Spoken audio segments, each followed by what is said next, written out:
1장 12절 말씀하겠습니다. 요한복음 1장 12절 한 목소리로 읽겠습니다. 자, 시작. 영접하는 자 곧 그 이름을 믿는 자들에게는 하나님의 자녀가 되는 권세를 주셨으니. 아멘. 지난주에 거듭남에 대해서 우리 살펴봤죠. 성령께서 죽은 영혼을 살리시는 것이 거듭남입니다. 이렇게 영혼을 거듭나게 하시면 이제 인간편에서 믿음으로 응답을 하게 되어 있습니다. 하나님의 부르심에 응답하는 믿음의 행사는 바로 그리스도를 영접하는 것입니다. 신자는 그리스도를 영접함으로 그리스도 안에 있는 모든 은택을 소유하고 누리게 됩니다. 그런데 오늘날 그리스도를 영접하는 일에 대해서 너무 가볍게 취급하는 경향이 있습니다. 간단히 영접기도 한 번으로 영접이 이루어진다고 생각을 합니다. 영접은, 그리스도를 영접하는 일은 그렇게 말 한마디로 간단히 이루어지는 게 아닙니다. 이 장에서 믿음의 행사인 그리스도를 영접하는 일에 대해서 잘 살펴볼 수 있게 되기를 바랍니다. 자, 그리스도를 영접하는 일의 중요성을 먼저 살펴보죠. 오늘 우리가 함께 읽은 본문은 그리스도에 참여하여 영원한 복락을 누리는 문제를 믿음의 행사가 좌우한다는 것을 보여줍니다. 자, 믿음을 어떻게 한다고요? 행사한다고요. 믿음을 발휘한다고요. 영접하는 자, 곧 그 이름을 믿는 자들에게는 하나님의 자녀가 되는 권세를 주셨으니. 자, 이 본문에 대해서 먼저 설명을 합니다. 먼저 여기서 자녀가 되는 권세라는 말은 하나님의 자녀들이 누리게 되는 현세의 은택과 내세에서 받게 될 하늘의 복된 기업에 대한 고난을 말하는 것입니다. 하나님의 자녀들이 이 땅에서도 은혜를 누리죠. 내세에서도 영광을 누리죠. 이 모든 것을 누릴 수 있는 고난을 자녀가 되는 권세, 이렇게 표현했단 말이에요. 그들은 믿음을 통해서 그리스도와 연합하여 이 모든 은택을 누릴 지위와 권리를 부여받게 됩니다. 그런데 영접이라고 하는 것은 믿음의 구체적인 행사를 의미합니다. 그래서 영접하는 자, 곧 그 이름을 믿는 자, 이렇게 얘기한 것이죠. 자, 영접하다라는 말은 헬라어로 람바노예요. 람바노라는 말은 우리의 것으로 받다, 취하다, 그런 뜻이에요. 믿음의 본질과 그에 대한 적절한 행사가 무엇인지를 이 단어가 잘 드러내고 있습니다.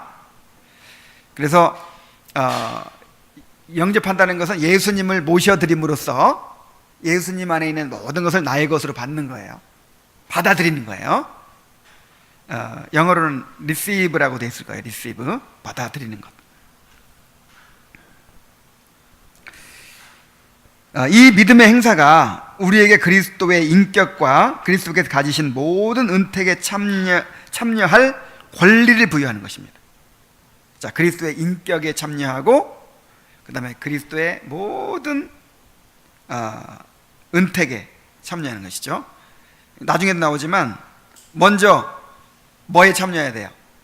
그리스도의 인격에. 자, 신랑과 신부가 결혼하면 먼저 신랑과 연합해야 신랑이 가진 모든 재산이 내 것이 되는 것이지, 신랑보다 재산에도 관심이 있으면 돼야 안 돼요? 안 되잖아요. 그래서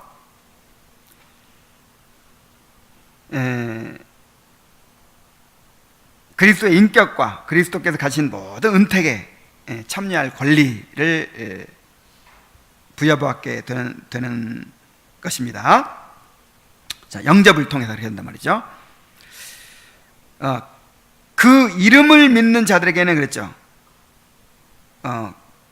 그 이름을 영접하는 자, 그 이름을 믿는 자, 그 이름은 무엇을 가리킬까요? 그분의 인격을 가리킵니다. 그분 자체를 가리킨단 말이에요. 그분 자체를. 우리가 믿음의 행사로 취해야 할 목표가 그리스도의 인격 자체라는 것입니다. 그리스도 인격 안에 복음이 약속하는 모든 것들이 있습니다.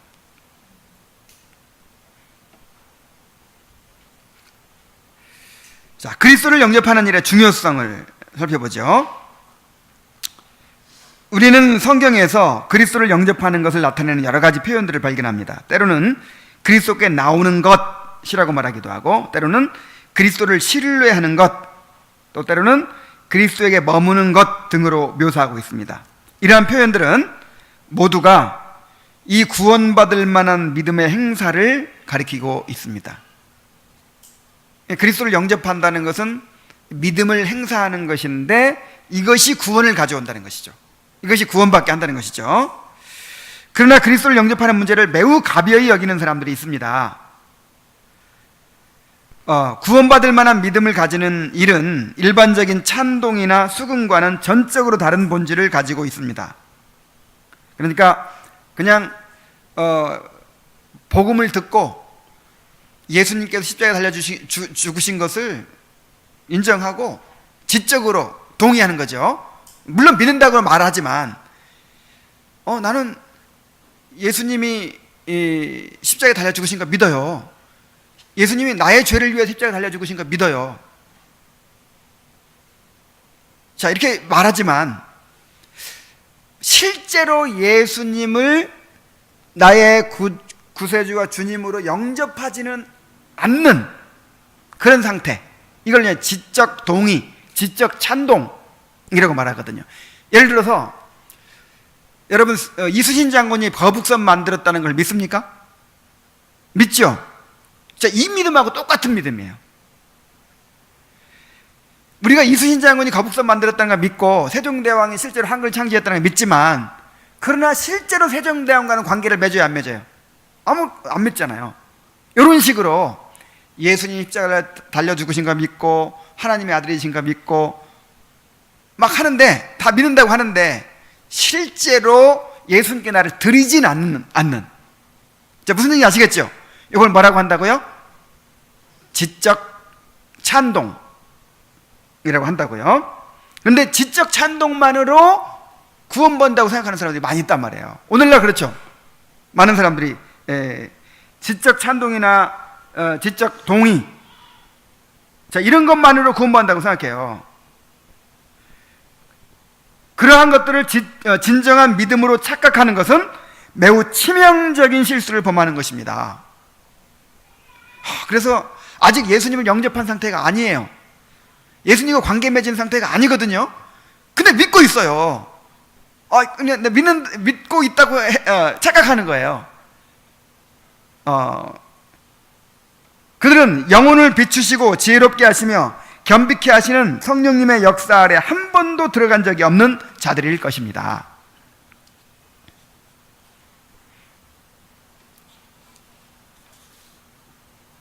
자, 그리스도를 영접하는 일의 중요성을 살펴봤는데, 그러면 어떻게 그리스도를 영접할 수 있습니까? 그리스도를 영접하기 위해 필요한 것을 한번 또 살펴봅시다. 먼저 그리스도에 대한 지식이 있어야 돼요. 지식. 본성적인 무지의 흑암 속에 있는 자들은 예수 그리스도를 영접할 수 없습니다. 영접해야 될 분이 누구인지, 그분의 거룩한 직무들이 무엇인지 이해하지 못하는 사람이 어떻게 그리스도를 영접할 수 있겠습니까? 그리스도의 신성과 인성을 인정하지 않고 그리스도의 영광스러운 직무들 중 어느 것 하나라도 부인하는 사람이라면 그가 아무리 그리스도의 모범적인 삶과 죽음을 높게 평가하는 사람이라 할지라도 그분을 영접할 수 없습니다. 그러니까 길거리 지나가다가 붙들고 한 5분 정도 사형리 전해가지고 무릎 꿇고 예수님 영접하는 게, 이게 물론 이제 성령의 역사하시면 이것도 뭐 이렇게 해도 구원받는 사람이 있을 수 있겠죠. 그러나 한 5분 얘기해가지고 예수님에 대해서 알 수 있어요, 없어요? 이 사도신경의 내용을 알 수 있어요, 없어요? 우리가 믿어야 할 내용, 예수님이 어떤 분인가, 어떤 직무를 가지고 어떻게 구원을 이루셨는가, 이거를 모르는데 어떻게 예수님을 영접할 수 있냐 말이에요. 그래서 이제 많은 사람들이 그 예수님의 삶에 대해서 존경하고 예수님을 모범으로 받아들이죠. 근데 그것은 또 구원과 관계가 없어요. 마하트마 간디 같은 사람이 예수님을 그렇게 자신의 모델로 생각하고 산상수훈에 감명받아가지고 무저항 운동을 일으키고 막 그랬잖아요. 근데 예수 안 믿는 사람이에요. 예수님 영접한 사람은 아니거든요. 그래서 예수님의 그 신성과 인성을 가지시고 또 선지자와 제사장과 왕으로서 어떻게 우리의 구원을 이루셨는가, 이거를 알고 받아들이는 거죠. 이게 영접이에요. 아는 것과 믿는 것은 불과 분해의 관계에 있습니다. 주님께서는 하나님 아버지께 배운 자들이 내게 나온다고 말씀하셨습니다. 그리스도를 영접하는 믿음의 행사는 지식의 인도와 안내를 받는 것입니다. 그 빛이 우리로 하여금 오직 그리스도만이 모든 필요를 채우시고 영혼의 문제를 해결하실 분이심을 알도록 하는 것입니다. 진리를 이해하는 일은 그리스도를 영접하는 데 매우 필연적인 일입니다. 그리스도를 영접하려면 그리스도의 인격과 성품은 물론 하나님의 공의를 만족시키신 그리스도의 성육신과 죽으심에 대해 알고 깨닫는 지식이 있어야 하는 것입니다. 물론 그러한 지식 자체가 구원받을 만한 믿음으로 인정되는 것은 아니지만 그것이 구원받을 만한 믿음의 기초가 되는 것입니다. 영혼은 자신의 시각에 불확실한 것에 대해 믿음을 행사하지 않습니다. 모르고 믿는 건 있을 수가 없어요. 이 맹목적인 믿음은 믿음이 아닙니다. 믿음은 알고 믿는 거예요. 그리고 칼빈은 심지어 믿음을 지식이라고 이렇게 정의를 했어요. 성령 안에서 하나님에 대한 그리스도에 대한 완전한 지식이다. 네, 정확하게 지금 인용을 못하고 있지만 어떤 지식으로까지 이렇게 정의를 했어요.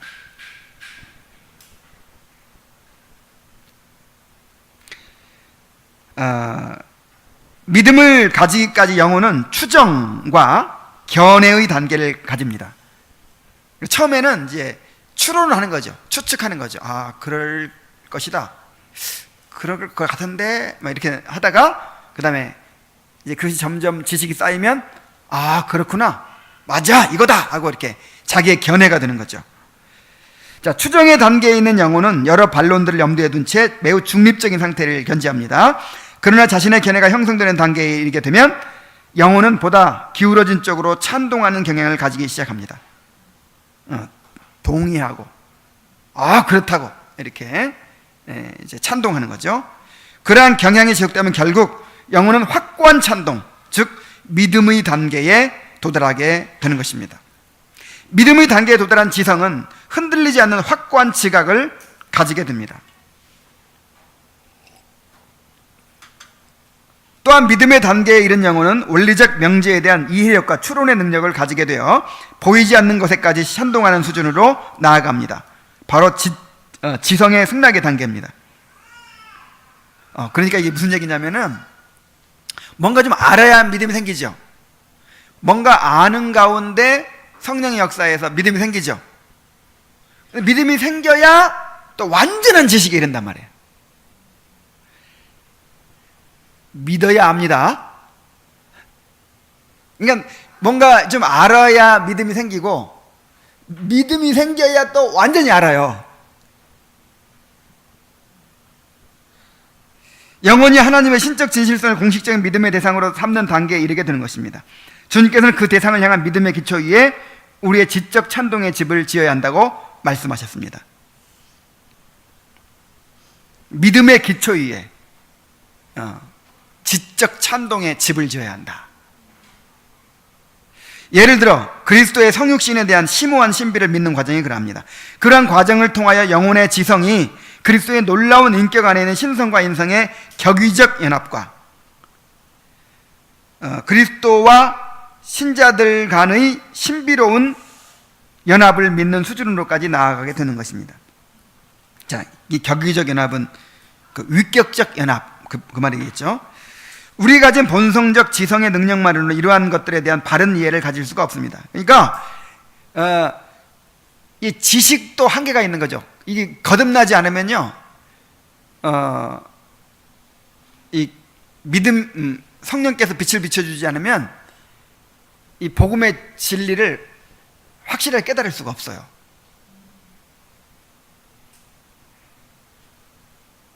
말씀의 굳건한 터 위에 믿음으로 지적 찬동의 집을 지을 수 있는 것입니다. 확고한 지적 찬동이 없다면 그리스도를 영접하는 일도 있을 수 없습니다. 자, 그래서 일단 예수님 영접하려면 뭐가 필요하다? 그리스도께 대한 지식이 필요하다. 그리스도를 알아야 된다. 근데 얼만큼 알아야 될까요? 얼만큼? 그건 우리가 몰라요. 이게 영적 지식이 되어야 하는 것이니까 일단 이제 내가 이성적으로 막 알기 시작하는 가운데 성령께서 역사하셔서 이것이 이제 믿음이 생기게 만드시는 거잖아요. 근데 얼만큼 알아야 되는지는 알 수 없어요. 그러니까 일단 많이 알아야 돼. 일단 열심히 배워야 돼. 그래서 이제 교회에 오면, 초대교회에서부터 어떻게 했냐면, 교회에 오면 오늘날처럼 이렇게 1시간 동안 아니면 몇 주간 동안 이렇게 성경 공부 시키고 예수님 영접시키고 이런 것이 아니고 그냥 1년이고 2년이고 3년이고 계속 이 문답식 교육을 하는, 그 교리문답 교육을 가르치는 거예요. 계속. 그래서 이제 가장 기본적으로 배워야 될 것이 사도신경, 그 다음에 주기도문, 십계명 이런 걸 교육시키는 거예요. 그러면 이제 지식이 많이 쌓이는 가운데 이제 믿음이 생기는 거죠.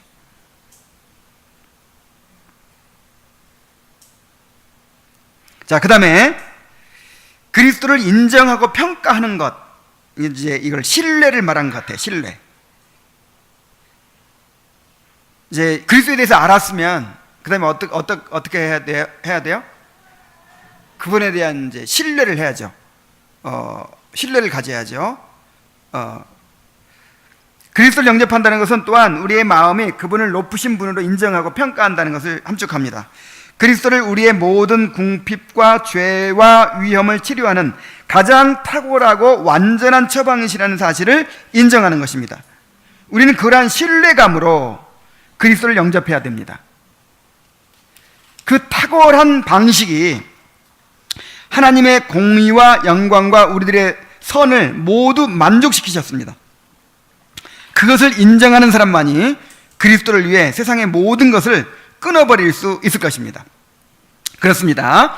우리는 그러한 신뢰감으로 그리스도를 영접해야 합니다. 그리스도만이 우리 상처에 대한 유일한 처방이십니다. 그리스도께서는 모든 능력으로 충만하신 분이십니다. 모든 지혜와 의로움과 거룩함과 구속함이 그분께 있습니다.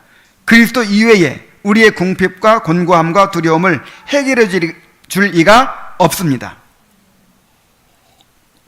그러니까 그리스도에 대해서 이제 알죠. 그리스도에 대해서 이렇게 알다 보니까 그리스도만이 내 모든 문제를 해결해 주실 수 있는 분이구나. 그리스도만이 내 죄의 문제를 해결해 주실 수 있는 분이구나. 그리스도만이 나에게 참된 행복을 주실 수 있는 분이구나 라는 사실을 이제 인정하게 되고 그리스도를 신뢰하게 되는 거죠. 자, 이렇게 해야 영접할 수 있단 말이에요.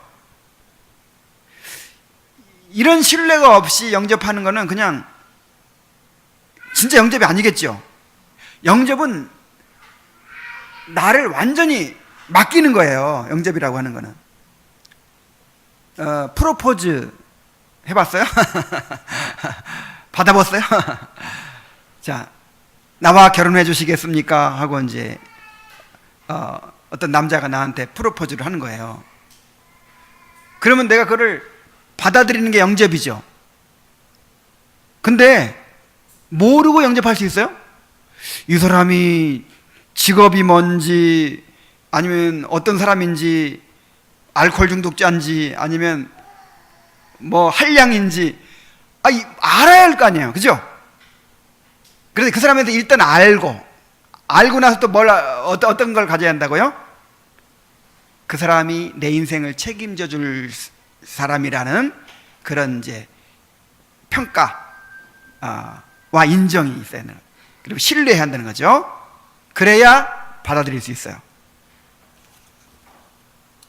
그래서 다음으로 이제 마음의 승낙과 선택이 필요한 것입니다. 이건 의지의 문제죠, 의지. 그것은 온 마음을 다해 그리스도를 맞이하는 것입니다. 시편 110편 3절에 주의 권능의 날에 주의 백성이 즐거이 헌신하니. 자, 예수님을 마지못해서 믿는 거예요? 아니면 즐거이 영접하는 거예요? 자, 왜? 알고 보니까 이 남자가 엄청 부자야. 그리고 집도 사놨어. 그리고 성격도 좋아. 신앙도 좋아. 모든 면에서 진짜 이런 사람 만나기 너무 어려운 거예요. 그리고 그 사람에 대한 신뢰도 생겼어. 이 사람이 내 인생을 완전히 그냥 책임져 줄 것 같고 행복하게 해줄 것 같아. 그러면 어떻게 영접해요? 즐거이, 기쁘게.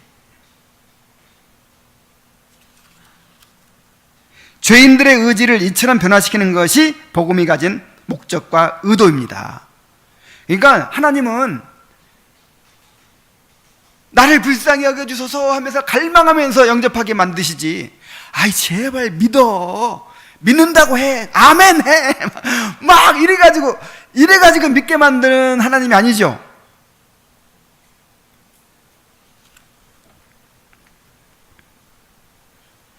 믿음에는 단순한 지적 수긍뿐 아니라 완전한 의지의 승낙이 수반되어야 합니다. 의지의 승낙은 하나님께서 주시는 은혜의 산물입니다. 우리의 의지를 인도하시어 그리스도께 향하게 하시는 것입니다.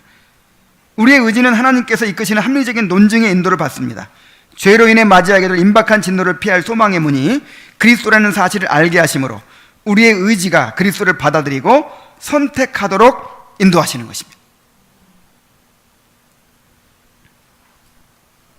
자, 그 다음에 이제 맨 처음에 알아야 지적 찬동이 있어야 되고, 그 다음에 신뢰가 있어야 되고, 그 다음에 이제 마음의 승낙과 선택. 다 끝난 줄 알았는데 또 한 가지가 있어요. 복음의 제안에 부응하는 것. 이게 좀 중복되는 것 같기도 한데, 이 복음을 잘 알고 그 복음의 내용을 받아들이는 것을 말하는 거예요. 복음은 매우 진지하고 사실적으로 그리스도를 우리에게 제시하고 있습니다. 복음은 완전한 제사장과 선지자 그리고 왕의 직분을 갖추신 분으로 그리스도를 제시하고 있습니다. 자, 죄를 깨달은 사람은 그리스도를 영접하는 일에 있어서 진지하지 않을 수 없을 것입니다. 자기의 무가치함을 깨닫는 자는 선지자로서의 자신의 무지함을 깨닫는 자는 선지자로서의 그리스도가 필요하다는 것을 압니다. 자기의 죄책을 아는 자는 제사장이신 그리스도가 필요하다는 것을 압니다. 자기를 넘어뜨리려는 강력한 죄악의 부패를 아는 자만이 그것을 제압하실 왕이신 그리스도께서 필요하다는 사실을 압니다. 그리스도 안에 이 세 가지의 직무 모두가 있다는 사실을 아는 신자들은 그 은혜를 감복해하며 그리스도 전체를 받아들이지 않을 수 없는 것입니다. 자, 우리가 처음 지음받았을 때, 인간이 처음 지음받았을 때 이 원의가 있었죠. 이 좁은 의미, 하나님의 형상이 있었죠. 오리지널 라이셔스니스가 있었죠. 그게 뭐였어요? 지식, 의로움과 거룩함. 그런데 이걸 잃어버렸잖아요. 그래서 지식 대신 뭐가 있어요? 이제 무지에 빠져버렸고, 거룩함 대신 부패함에 빠져버렸고, 의로움 대신에 죄책에 빠져버렸잖아요. 그래서 예수님께서 삼중직을 가지고 이 땅에 오신 거예요. 수년 전에 소요리문답 설교를 하면서 이 세 가지를 얘기하고 예수님의 삼중직과 어떻게 연결되는지를 얘기했더니 우리 승려병제가 소름 끼친다고 했던 기억이 나네요.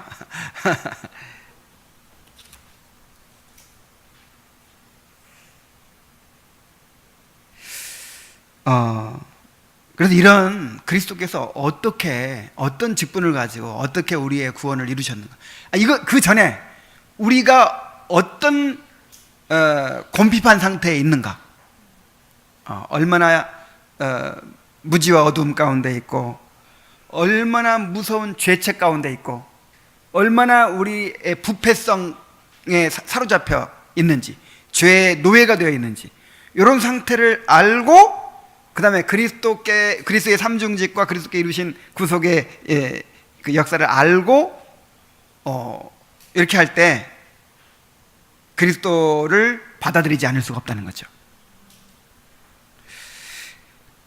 자, 그리스도를 부분적으로 받아들이려고 하는 것은 외식자가 취하는 전형적인 모습입니다. 자, 그리스도를 부분적으로 받아들이는 게 뭐예요? 자, 그리스도를 예를 들어서 나를 천국 보내주는 구세주로는 받아들여. 그런데 나를 지배하는 주인으로, 왕으로는 노 땡큐야. 그냥 내 마음대로 살고 싶은 거예요.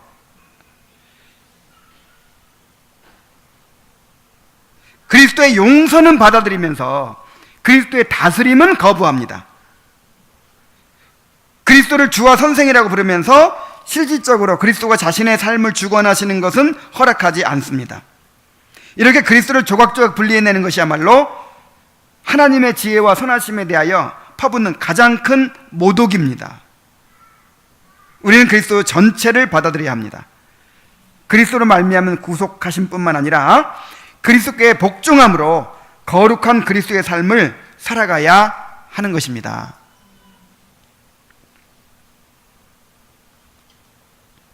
그리고 오로지 주님만을 의뢰하고 의지해야 됩니다. 그리스도를 부분적으로 의뢰하고 나머지를 자기 의로 채우려고 하는 것은 한 발은 바위 위에, 한 발은 모래 위에 둔 것과 같습니다. 자신들이 하나님 앞에 설 수 있는 근거로서의 의가 오직 그리스도께 있다는 것을 아는 자만 그리스도께 나아갈 수 있습니다. 그러니까 예수님 영접한다는 것은 자기 의를 완전히 부정하는 거예요. 그러니까 내가 한 1% 1% 의의가 있으니까 99%만 내가 의지합니다. 이래가지고는 안 된단 말이에요. 내 의의가 살아있으면 그리스도 영접할 수 있어요? 없어요? 없어요. 완전히 깨져버려야 돼요. 복음은 그리스도를 제시함에 있어서 분명한 과정을 제시합니다. 그리스도의 인격을 먼저 제시한 후 그리스도 안에 있는 특권을 제시하는 것입니다. 하나님께서 먼저 아들을 주신 후에 아들과 함께 모든 것을 주시는 것입니다. 그러므로 우리가 그리스도를 영접하는 일 역시도 그러한 순서를 따라야 합니다. 신자는 먼저 그리스도 안에 있는 은혜를 받기 전에 그리스도의 인격 자체와 결혼해야 합니다. 그것이 신자가 누리는 가장 큰 행복이어야 합니다. 이게 너무 중요해요. 진짜 믿음인가 아닌가를 이걸로 분별할 수도 있는 거예요. 자, 관심이 그리스도에게 있어요? 아니면 천국의 부동산에 있어요? 지옥 안 가고 천국 가는 거, 뭐 이런 거. 이거 아까도 예를 들었지만 이 남자를 좋아하는 것이, 이 남자와 결혼하려고 하는 것이 이 남자 자체여야 되잖아요. 그죠? 이 남자 자체가 좋아야 되는 거죠. 이 남자 자체에 나를 맡기는 거지. 근데 이 남자한테는 관심이 없어. 이 사람이 가진 재산, 이 사람이 사놓은 아파트 그거에만 관심 있는 거예요. 근데 오늘날 많은 그리스도인들이, 소위 그리스도인이라고 칭하는 사람들이 바로 이런 식의 신앙생활을 하고 있어요. 정작 그리스도의 인격에 대해서는 별로 관심이 없다 이 말이에요. 그리스도를 사랑하고 그리스도를 갈망하고 그리스도를 기뻐하고 그리스도 한 분만으로 나의 가장 큰 행복이 되는, 하나님만이 유일한 위로와 소망이 되는, 상급이 되는 그런 신앙이 아니라 하나님을 이용해서 얻는 무언가가 목적이 된다 이 말이에요. 하나님을 도구화하고 그리스도가 수단화되는. 근데 그렇게 영접할 수가 없다 이거죠. 분명한 질서가 있다는, 질서, 과정이 있다는 거죠. 먼저 누구를 영접해야 돼요? 그리스도의 인격을. 그래야 그냥 그리스도 자신을. 그래야 이제 그리스도 안에 있는 모든 것들을 누릴 수가 있게 되는 것이죠.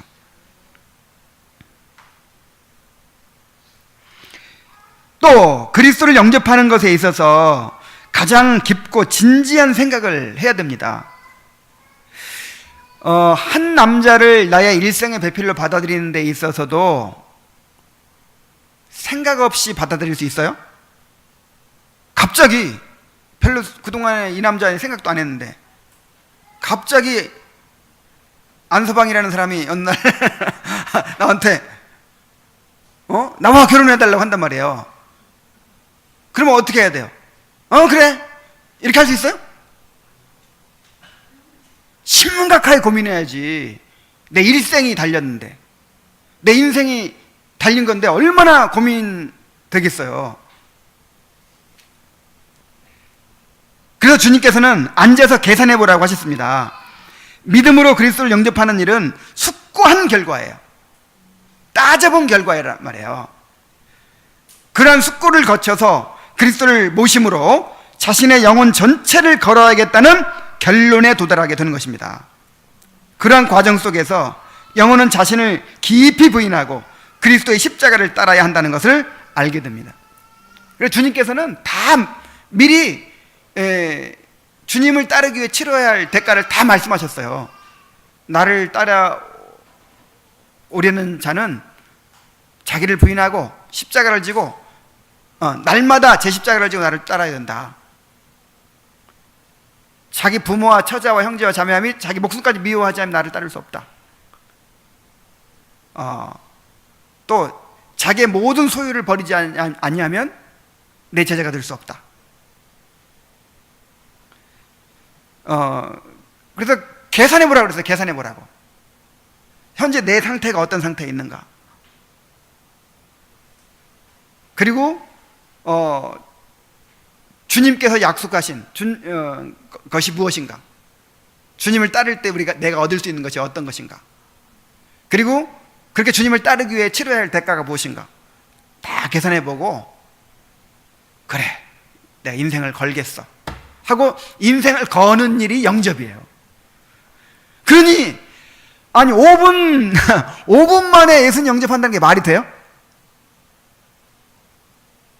당장 그 영접, 저도 그거 많이 시켜봤지만 영접 시킬 때 달콤한 말만 막 하는 거예요. 달콤한 말만 막 하면서 막 공짜인데 공짜인데 왜 안 받냐고. 받기만 하면 되는데. 예수님은 그런 식으로 말씀하지 않으셨어요.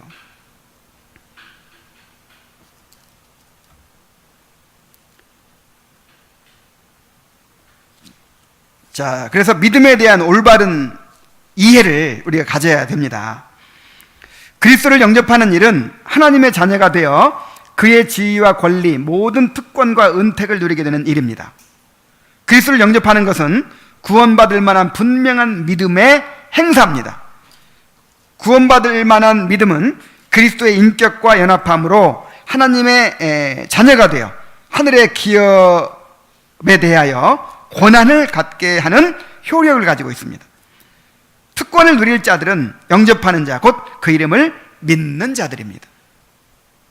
단지 그냥 지적 찬동에 그치는 사람들, 그 다음에 그리스도를 부분적으로만 받아들이는 사람들, 이런 사람이 아니란 말이에요.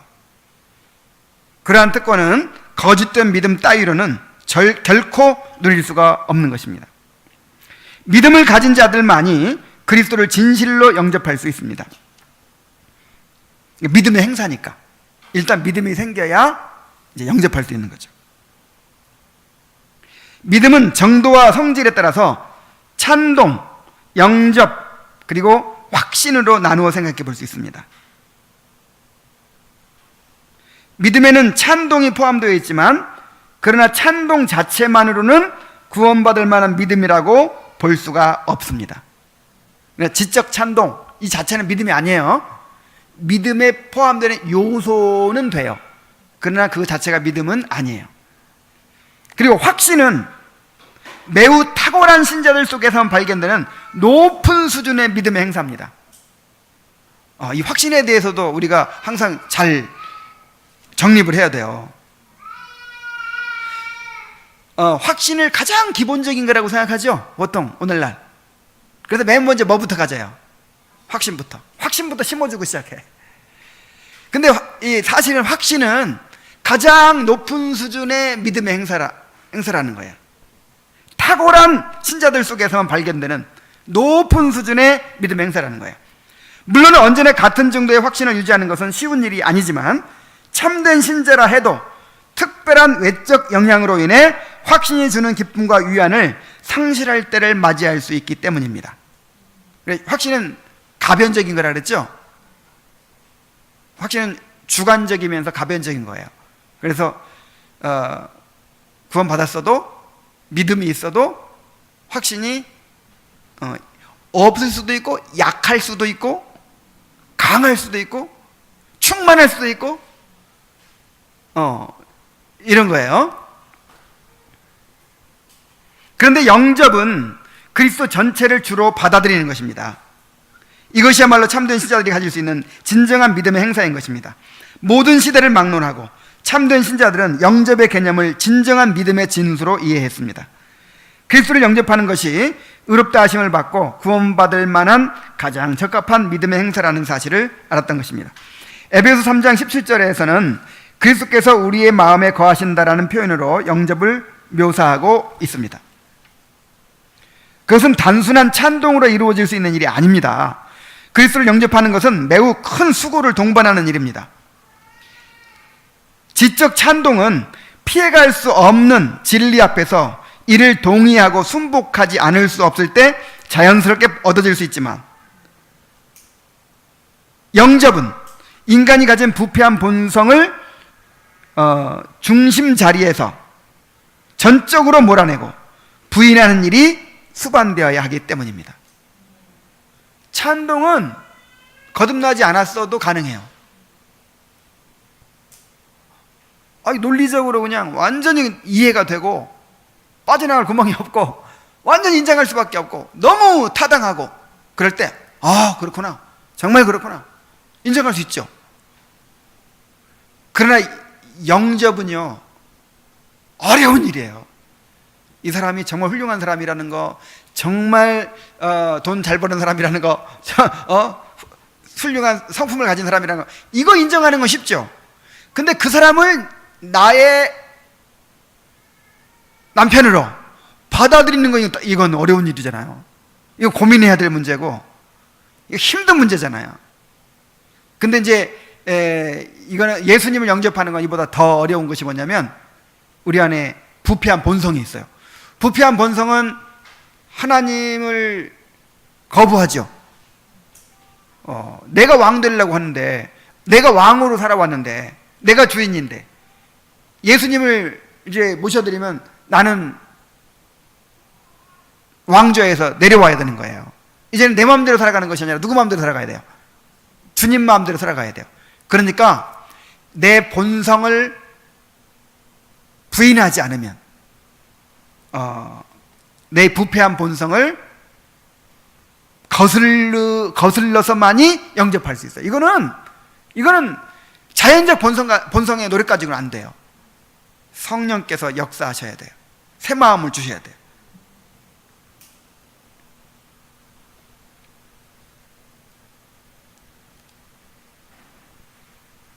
그래서 영접은 매우 큰 수고를 동반하는 일이다 그랬어요. 매우 큰 수고를 동반하는 일.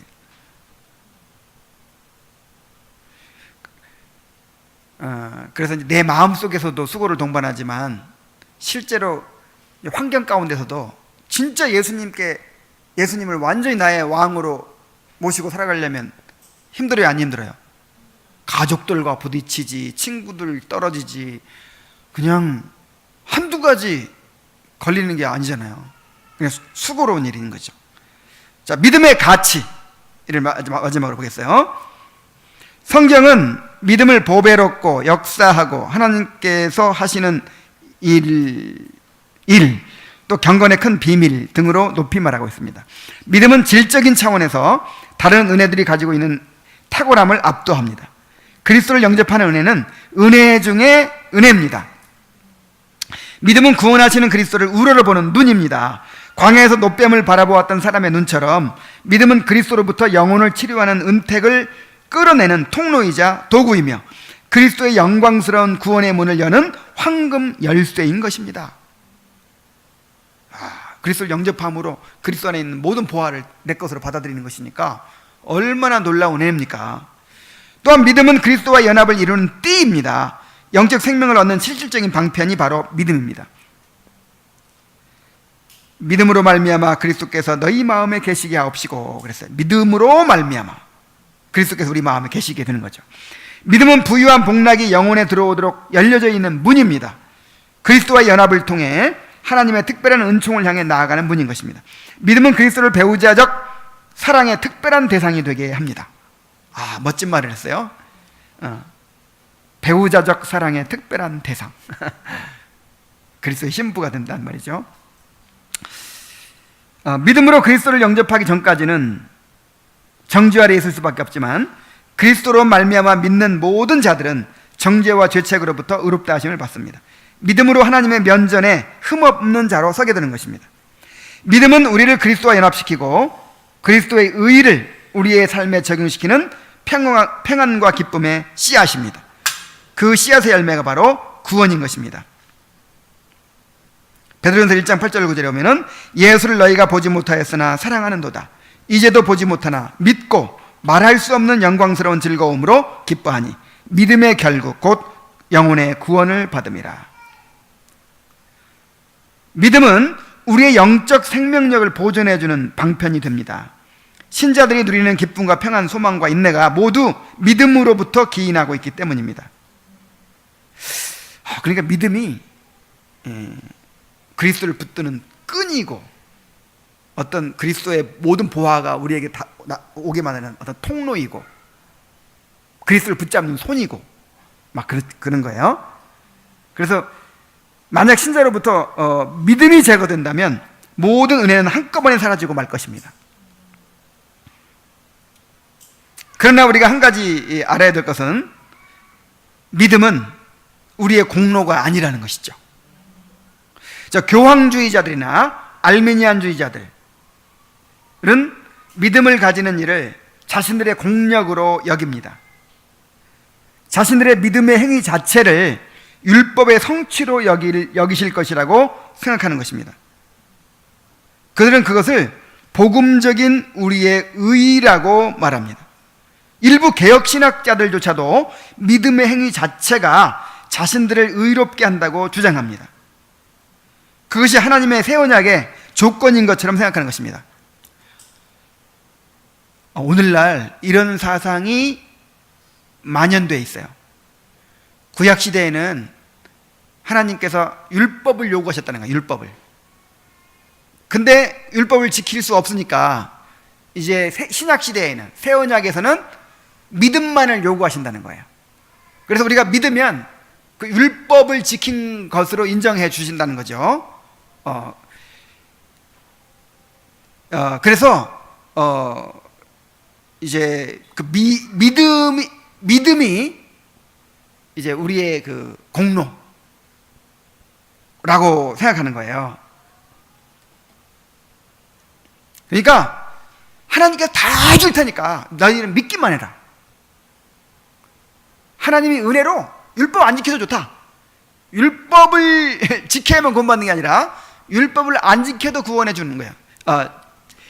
그냥 하나님께서 은혜로 값없이 구원해 주시는 거예요. 단 우리는 뭐만 하면 돼요? 믿기만 하면 돼요. 믿음만을 요구하신다는 거예요.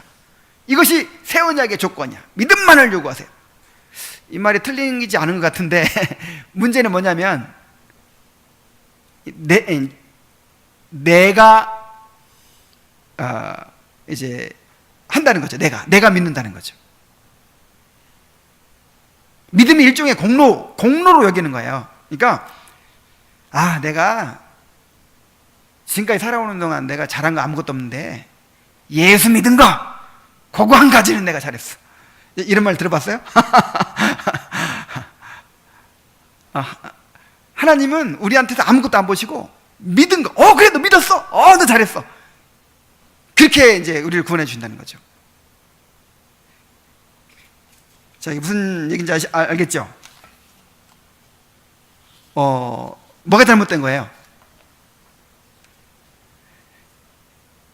믿음도 은혜인데, 믿음도 하나님이 주시는 건데, 하나님이 다 해주시고 마지막으로 뭐만 내가 하는 거라고?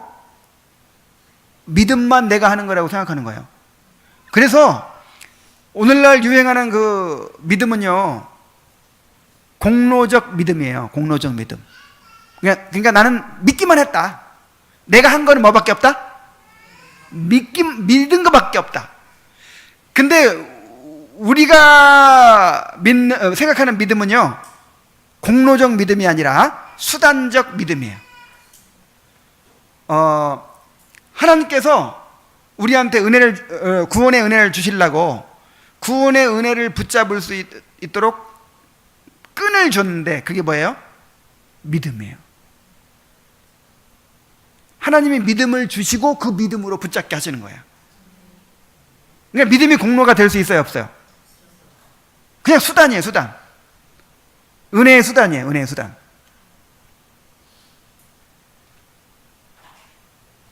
자, 은혜의 수단이 뭐죠? 말씀이 은혜의 수단, 그런 외적 수단이고, 내적 수단이 믿음이에요. 외적 수단은 말씀이고, 내적 수단은 믿음이고. 그래서 그들의 말대로라면 칭의는 은혜가 아니라 빚입니다. 그렇죠?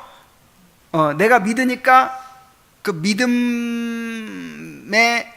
보상을 해주는 거죠. 의롭다고. 그래서 은혜가 아니라 이게 빚 갚은 거나 마찬가지다 이 말이죠. 율법을 이거하고 똑같아. 내가 율법을 완전히 지킨 것 때문에 하나님께서 구원해 주시면 이게 은혜가 아니라 빚이죠. 빚 갚아준 거죠. 그거와 똑같이 내가 믿었기 때문에 구원해 주셨다. 자, 잘 들어보세요. 내가 믿었기 때문에 구원해 주셨다. 이건 칭의가 은혜가 아니라 빚이라니까. 빚 갚아준 거지. 믿었기 때문에 구원해 준 게 아니야. 의롭다 해준 게 아니야. 은혜 때문에 믿음으로 구원받게 준 거지. 자, 무슨 얘기 아시겠죠? 믿었기 때문에 구원해 주신 것이 아니라 무엇 때문에? 은혜 때문에 믿고 구원받게 해주신 거지. 그러니까 믿고 구원받은 이 두 가지 다가 은혜예요, 은혜. 믿음이 율법을 만족시키는 자신들의 공력이 되는 것이라면 의롭다 하시기 위해 죽으신 그리스도의 죽음이 무슨 필요가 있겠습니까? 믿음이 오히려 사람들에게 자랑의 빌미를 제공하는 셈이 되는 것입니다. 천국 가가지고 너 어떻게 천국에 왔어? 내가 다른 건 못했어도 믿었어. 내가 믿었어. 이렇게 자랑할 수 있잖아요. 그래서 우리는 천국 가서 자랑할 게 있어요, 없어요? 아이고, 나는 완전히 시체였어. 근데 하나님이 믿음을 넣어주시고 또 믿음으로 주님을 붙잡도록 은혜를 주시고 그래서 내가 구원받았어. 이렇게 말할 수밖에 없죠. 어떤 경우라도 믿음을 세우기 위해 그리스도를 영광의 보좌에서 끌어내리는 일은 일어나지 말아야 합니다. 하나님의 공의를 완전히 이루신 분은 그리스도이십니다. 우리는 그분이 흘리신 피로 말미암아 하나님 앞에서 의롭다 하심을 받게 되는 것입니다. 이렇게 자신의 연약하고 불완전한 공로 위에 용서와 평안을 놓는다면 그리스도인들이 가지는 위로는 불완전할 수밖에 없을 것입니다. 그러니까 내가 믿었기 때문에 구원받는다, 나한테 달렸다 생각한다면 우리의 구원이 불완전한 거예요. 그래서 알미니안주의자들은 구원의 확신을 구원을 잃어버릴 수가 있다고 가르치죠. 왜냐하면 하나님이 은혜로 100% 다 해주셨고 마지막으로 그거를 받아들이고 안 받아들이고는 누구한테 달린 거다? 나한테 달린 거다. 그러니까 내가 지금은 믿고 있지만 나중에 그 믿음을 버릴 수도 있잖아요. 나한테 달렸기 때문에. 믿음이 나한테서 나온 거기 때문에 내가 버릴 수도 있단 말이에요. 그래서 견인 교리를 가질 수가 없어요. 근데 우리는 믿음을 주신 분도 하나님이시기 때문에 그 믿음을 잃어버릴 수 있어요, 없어요? 없어요. 그래서 우리가 확신을 가질 수 있는 거예요. 성도의 견인을 믿을 수 있는 거예요. 믿음은 칭의의 도구입니다. 그래서 우리는 믿음을 도구로 봅니다. 도구, 수단으로 봅니다. 원인으로 보지 않습니다. 믿음은 그리스도의 의를 받는 손입니다. 이것이 그리스도를 향한 믿음의 가치를 가장 높이는 견해인 것입니다. 거지가 내미는 손, 이게 믿음이에요.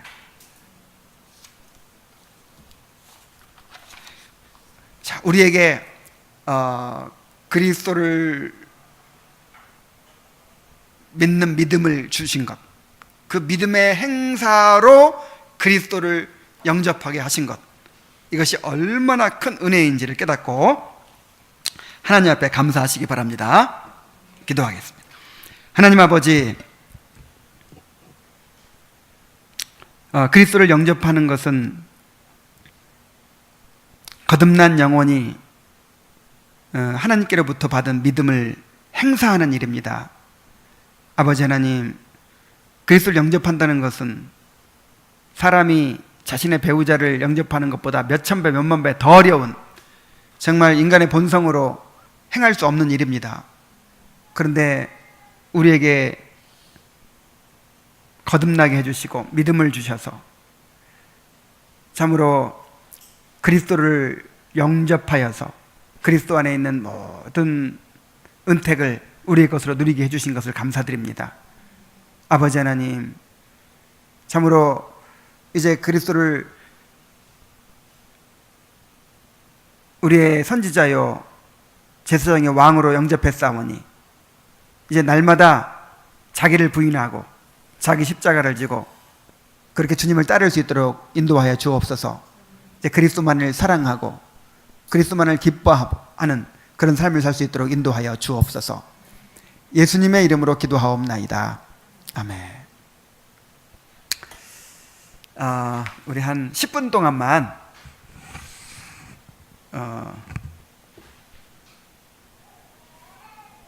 우리 기도를 좀 같이 하겠습니다.